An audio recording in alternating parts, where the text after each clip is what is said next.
Հավես Վարդանյան, շնորհակալություն հրավերությունների համար, Վարդանյան օրերս կիբերհանցագործություններից դուրս քաղաքացիները հավաքում էին գլխավոր դատախազության մոտ տարբեր իրավապահ մարմիններից պահանջներ ունեն, թե ի վերջո ինչպես են այդ գործերը քննվում, իրենք արտահայտություն պահանջում, եւ այստեղ Հայաստանում ինչ օրենսդրական կարգավորումներ կա, կարող է որոշել։ Ձեր խոսքից հստակ է, որ խոսքը քրեական բնույթի արարքների մասին է, այսինքն կիբերհանցավորության մասին, երբ որ խոսում ենք, դա ընդհանուր վերցրած գործունեություն է հանցավոր բնույթի, որի արդյունքում ուրիշի գույքի հափշտակություն է տեղի ունենում, երբ խոսքը դրա մասին է։ Այդ արարքների վերաբերյալ քրեական օրենսգրքի մեջ մանրամասն կարգավորումներ կան, այսինքն նախատեսված են դրանց հանցակազմերը, որոնց առկայության դեպքում անձը ենթակա է քրեական պատասխանատվության, որովհետեւ այլ կարգավորումների անհրաժեշտություն ըստ էության այլ բնույթի կարող է ունենալ, այդ անհրաժեշտությունը քրեական օրենսգրքով որ նախատեսված չլինեն, այլ օրենսդրական կարգավորումներ ունենան, սակայն այս պահին կարծում եմ բավարար օրենսդրական կարգավորումներ կան իրականում, որպեսզի այդ հանցավորության դեմ պայքարը արդյունավետ մղվի։ Այդ դեպքում ավելի քանի ինչի մասին է խոսքը։ Թվերի աճը խոսում է նրա մասին, որ Հայաստանի ֆինանսական համակարգը զարգանում է ու մեր երկիրը ունի միտում էլեկտրոնային դարձնելու ֆինանսական բնույթի գործառույթների շարժը։ Այսինքն բոլորս օգտվում ենք հավելվածներով, որոնք որ բանկերը ստեղծում են իրենց հաճախորդների համար, կան այլ ֆինանսական կազմակերպություններ, որոնք նույնպես հավելվածների միջոցով են իրենց հաճախորդների կարիքները բավարարում եւ դրան այդ ֆոնին զուգահեռ ստեղծվել է հնարավորություն խարդախների համար, հանցագործների համար, որպեսզի այդ հավելվածներից օգտվողներին խաբեության միջոցով վնաս պատճառեն, նրանց գույքը հափշտակեն, դա է պատճառը իրականում։ Առաջ եթե համեմատենք 10 տարի առաջ, 15 տարի առաջ, այդքան էլեկտրոնային մակարդակով այդ աստիճանի գործարքներ չէին կնքվում։ Դրա համար էլ այն ժամանակ այդպիսի աճ չկար հանցավորության։ Եվ քաղաքացին հասկանում է, որ խարշեն դարձել է խարդախության, որ կիբերհանցագործության, որ Առաջին հերթին պետք է դիմի այն հաստատություն, որի հավելվածի անվտանգությունն է խախտվել, այսինքն ինչ է այստեղ տեղի ունենում քաղաքացիություն, խաբեության շնորհիվ առաջարկում են ներկայանում են որպես բանկի աշխատող հեռախոսով կլինի, SMS հաղորդագրությամբ կլինի, թե ինչպես ստանում են համապատասխան տվյալներ, որոնց միջոցով կարող են մուտք գործել իր հավելվածը եւ հավելվածում արդեն տնօրինում են եղած դրամական միջոցները։ Եվ այս դեպքում առաջին հերթին քաղաքացին պետք է կապվի այն հաստատություն, որի հավելվածը կոտրվել է, կոպիտ ասած, տեղեկացնի դրա մասին, որպեսզի իր հաշիվները սառեցվեն եւ ոչ մի կերպ ոչ ոք չկարողանա տնօրինի հաշիվներին եղած դրամական միջոցը։ Հետո ոստիկան Այո։ Բանկը կարող է խնդիրը լուծել հազվադեպ, դա կախված է նրանից, ինչպես է տեղի ունեցել արտահոսքը դրամական միջոցների։ Կարող է նաև հնարավոր չլինի լուծել։ Հիմնականում բնականաբար այնպես են նախագծում հանցագործությունները, հանցավորները, որ հնարավոր չլինի բանկի միջամտության շնորհիվ հափշտակված գումարը ետ վերադարձնել։ Եվ այո, բանկին դիմելուց հետո բնականաբար պետք է դիմել նաև ոստիկանություն, այդ ամեն ինչը զուգահեռ պետք է անել բնականաբար։ Ուշած քաղաքացիները հաջող ասում են, որ իրենք գործերը երկար ժամանակ չեն քննվում կամ իրենց արտադրած չեն տեսնում։ Այստեղ ինչ իրավունքներ ունի, որ քննական բանկից իրավունք կարող է պահանջել։ Քննել գործը չքննել քննության ընթացքի ինչպես է լինում, հատկապես այդ քննության ընթացքում այս դեպքում գոնե մի դուրս համատարած չեն։ Ուժողները բավականին լայն իրավունքներ ունեն քրեական դատավարության օրենսգրքով, կարող են ցանկացած հարցի շուրջ, ինչ իրենց հետաքրքրում է, մտահոգում է ներկայացնել միջնորդություն, բողոքարկել քննիչի գործողությունը կամ անգործությունը, որի դատախազին հսկող, որից հետո եթե չի բավարարում իրենց բողոքը, բողոքարկել նաև դատարան։ Այստեղ խնդիրը ոչ թե իրավունքների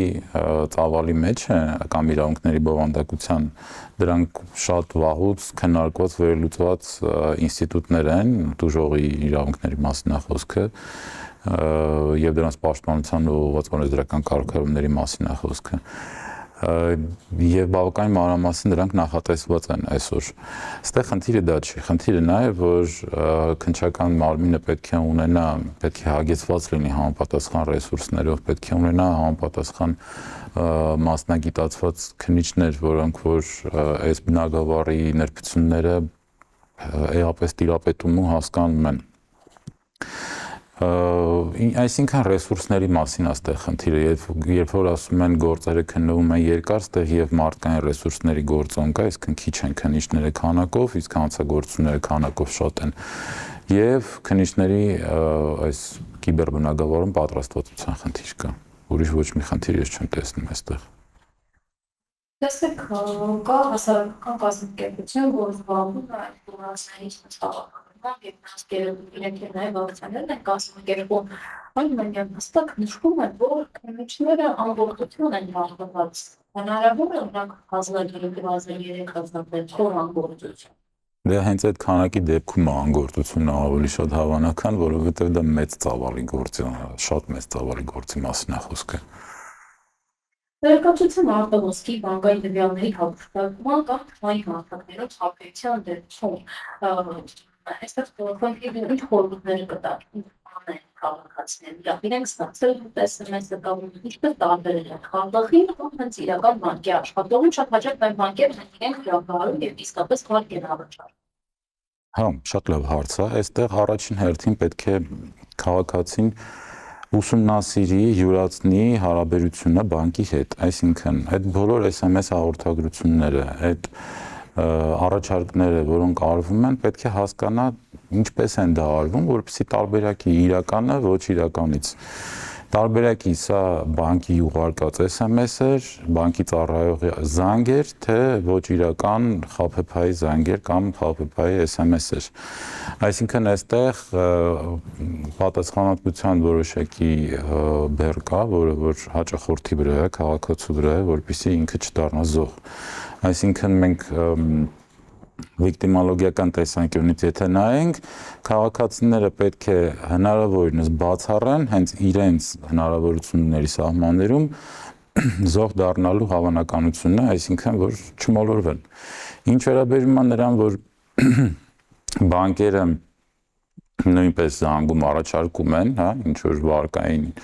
փաթեթներ եւ այլն, այո, դե բնականաբար դա պետք է տեղի ունենա, այսինքն առանց դրա չեմ պատկերացնում ավելի արագ արդյունավետ միջոց, քան բանկը զանգի իր հաճախորդին ու տեղում հարցնի վարկ կցանկանար թե ոչ։ Բայց այդ դեպքում դարձյալ քաղաքացին պետք է լինի զգոն եւ տարբերակի սա բանկի ուրեմն ծառայողի զանգ էր թե ոչ։ Կամ նաև շատ հավելվածները շատ հարմար են օգտվել։ Այս դեպքում քաղաքացիներն այդ հավելվածների օգտվել եթե օրենսդրական առումով ինֆորմացիայի մասնակիցների պահանջների մասը հստացնել, դա օգնի հանցագործությունների կանխմանը եւ մյուս կողմից այն մարդիկ, ովքեր հավելվածից բարձ իսկապես իրավի օգտվում են, որքանով կդժվարեցնի նրանց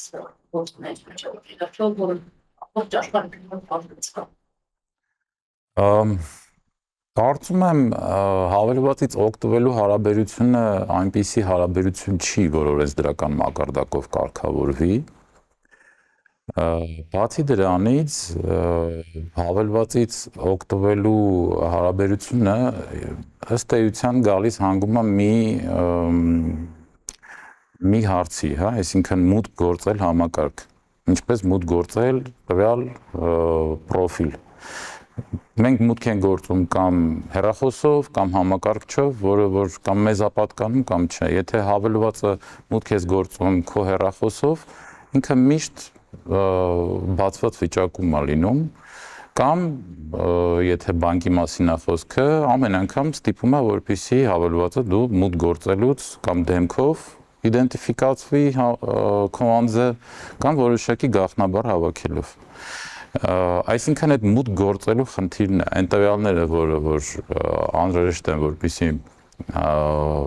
մուտք գործեն հավելված ու տնօրինեն քաղաքացիների դրամական միջոցները, դրանք են, որ խնդրող առարկան են, որ այս կամ այն կերպ հայտնվում է հանցագործի ձեռքում։ Իսկ այսօրվա դրությամբ շատ խիստ են այդ հավելվածները մուտք գործելու հարցին վերաբերում, այսինքն իմ օրինակով ասեմ, ուրիշ համակարգչից փորձել եմ մուտք գործել իմ հենց բանկային հավելված, իմ պրոֆիլ ու այդ պահին չի ստացվել ինձ մոտ, որովհետև համակարգչի վրա չկար տեսախցիկ, որը որ կարողանար նույնացնել իմ անձը։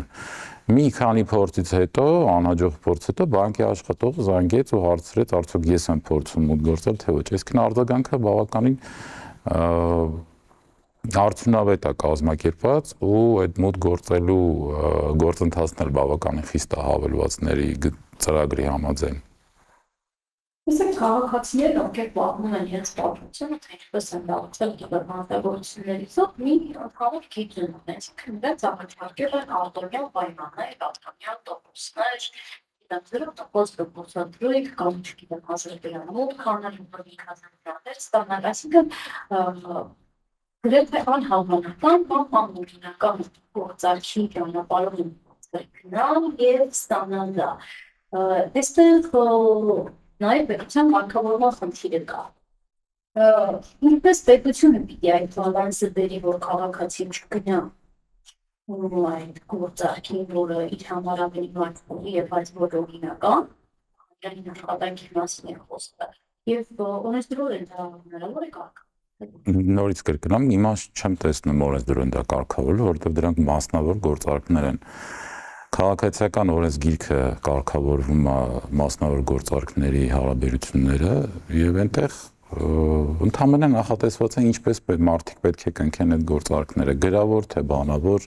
պետական գրանցում պետք է ստանա թե չստանա։ Մենք այս դեպքում խոսում ենք վարկի մասին։ Քաղաքացիները պետք է հասկանան մի բան, որ երբ որ վարկ է տրամադրում բանկը, ինքն էլ վերցնում է դա գործարքը։ Գործարքի համար պետք է լինի պայմանագիր։ Պայմանագիրը պետք է պարտադիր լինի գրավոր։ Դա նշանակում է առանց պայմանագիր կնքելու քաղաքացին ընդհանրապես չպետք է որևիցե գումար փոխանցի,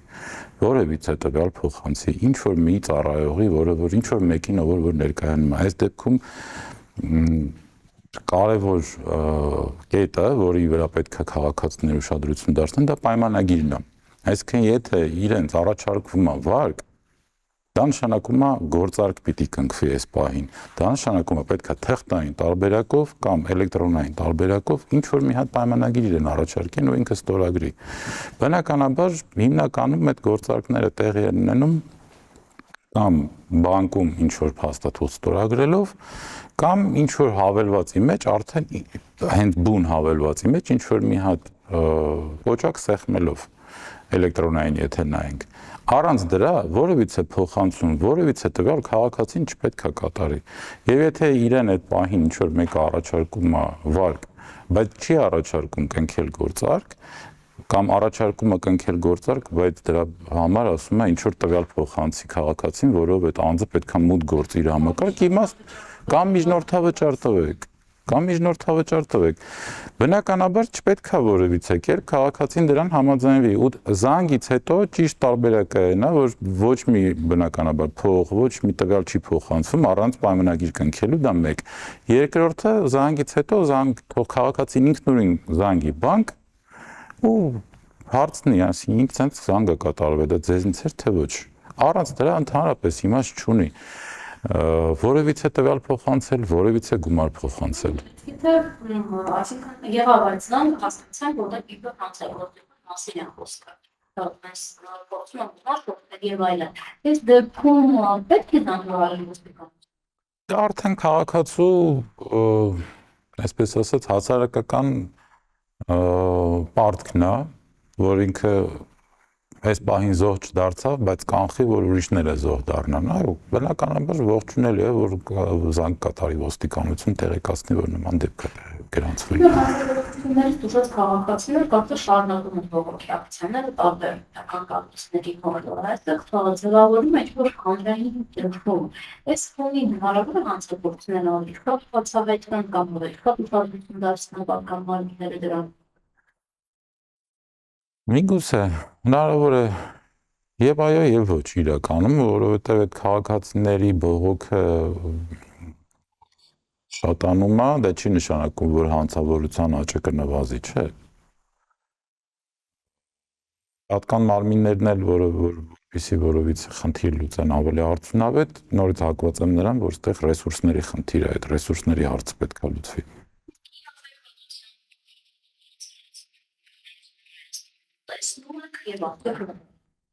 Իրազեկման մակարդակը բարձրացնելու մեխանիզմներ երկու հարթություն կա, կամ հենց բանկը, ֆինանսական կազմակերպությունը պետք է այդ խնդրով զբաղվի, ինչը ծախս է, բնականաբար, միջոցներ են, մարքեթինգային արշավի մասին ենք խոսում հիմա, որը որ բնականաբար միջոց արժի։ Եվ մյուս մակարդակը արդեն հասարակական կազմակերպություններն են, պետական կազմակերպությունն է, որովից է մարմնի միջոցով, բայց դրանք նույնպես էլի ծախս են։ Անհրաժեշտություն կարծում եմ կա, բնականաբար կա, որովհետև երբ հասարակության մեջ այդպիսի ինտենսիվությամբ զարգանում են ֆինանսական գործառնությունները էլեկտրոնային մակարդակով, նաև քաղաքացիներին պետք է սովորեցնել ինչպես գրագետ օգտվել այդ գործիքներից։ Եվ վերջում ինչ խորհուրդներ կտաք ինչպես զբաղվել քաղաքացիներից։ Միայն ձեռք բերել գիտելիք, թե ինչպես օգտվել այդ հավելվածից եւ ընդհանրացնելով առանց պայմանագիր կնքելու որևիցե առաջարկ չկատարել, որտեղ եթե չկա պայմանագիր, այդ առաջարկները իրավաչափ չեն։ Եթե չկա պայմանագիր, պայմանագրից դուրս է ստացվում տվյալ տալը, գումար տալը, դրանք անհիմն ինչ-որ գործողություններ են։ Բանկը երբեք այդպես չի անի։ Եվ եթե զանգը կասկածելի էր, զանգել բանկ անմիջապես։ Շնորհակալ